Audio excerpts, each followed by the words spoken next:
Today, it's synths versus hosts in a battle of the base-building mobile games. This is CheckPoint.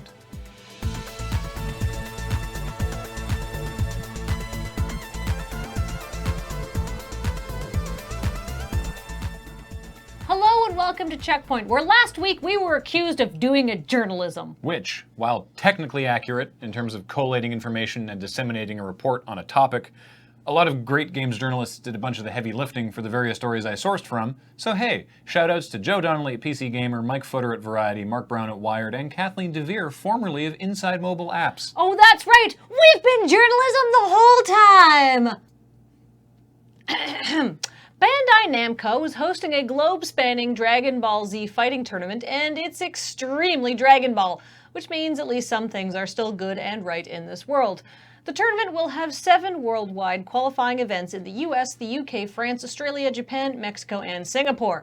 And the winner of each of these qualifiers will win a Dragon Ball trophy, I assume, and a ticket to the 8th and final event, where after one more qualifying tournament, the 8 champions will then face off for $25,000.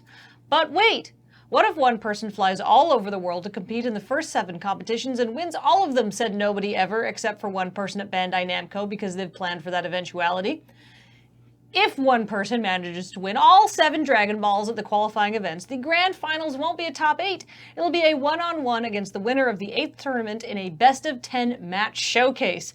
That's insane and it's not going to happen, but what is truer to the franchise than a lone hero facing off against an enemy who seems near unbeatable because of their incredibly high level of frequent flyer reward miles? So hey, you ever wanted to put a picture of your dick on a balloon and show it to strangers? Right, well you shouldn't for a variety of reasons, many of them the law, but that hasn't stopped some enterprising Super Mario Odyssey players from installing custom firmware on their Nintendo Switch, downloading a leaked app called Dev Menu, using it to make their Nintendo account avatar a picture of some manner of smut, and then going into Mario Odyssey's Luigi's Balloon World where your avatar is textured onto the balloon and leaving New Donk City riddled with floating wieners.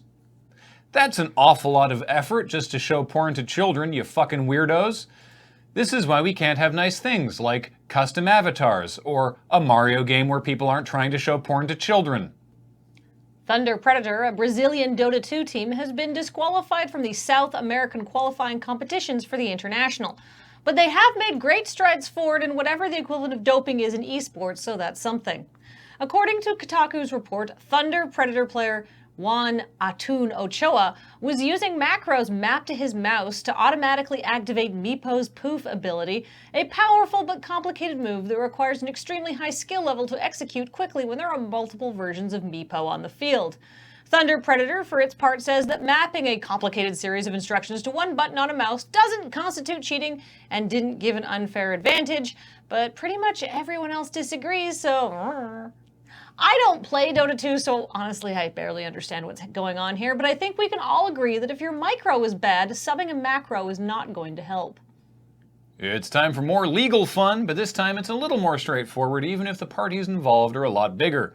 Bethesda is suing Warner Brothers over similarities between the Westworld mobile game and Bethesda's own Fallout Shelter.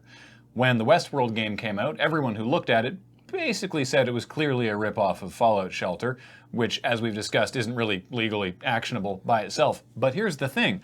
Both games were made by the same development house, Behavior Interactive, a prolific developer of licensed mobile games from Quebec.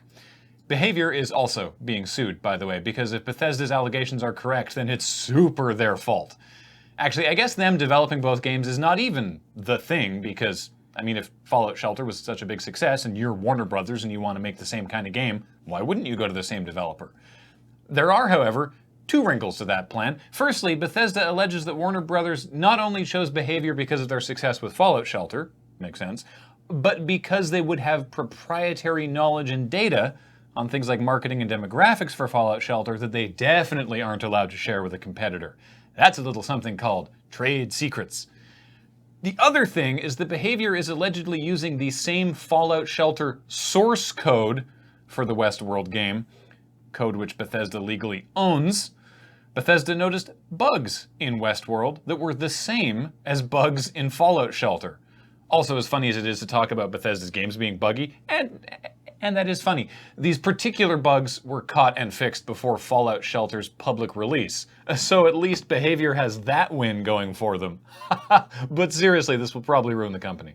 And in other news, because we were not given special featured creator badges at VidCon, because we were never going to go to VidCon, we've decided to host our own convention, CheckPoint. By attending CheckPoint, you'll be able to not meet and greet with all of your favorite YouTube screaming people. The convention will be one hallway, your own, featuring presentations. Featured presentations will include sitting quietly and watching a video without a random person coughing on you, playing your favorite mobile game on an internet connection unmolested by thousands of other people, and not lining up to pay $16 for a hot dog while someone crashes a drone into your hair. Register never. Tickets are non-existent.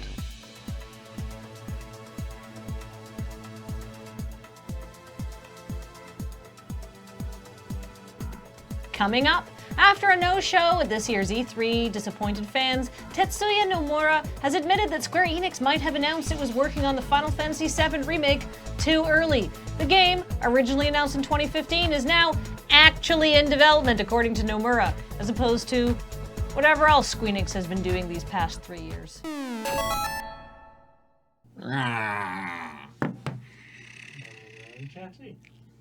Hey, Dragon Ball Z.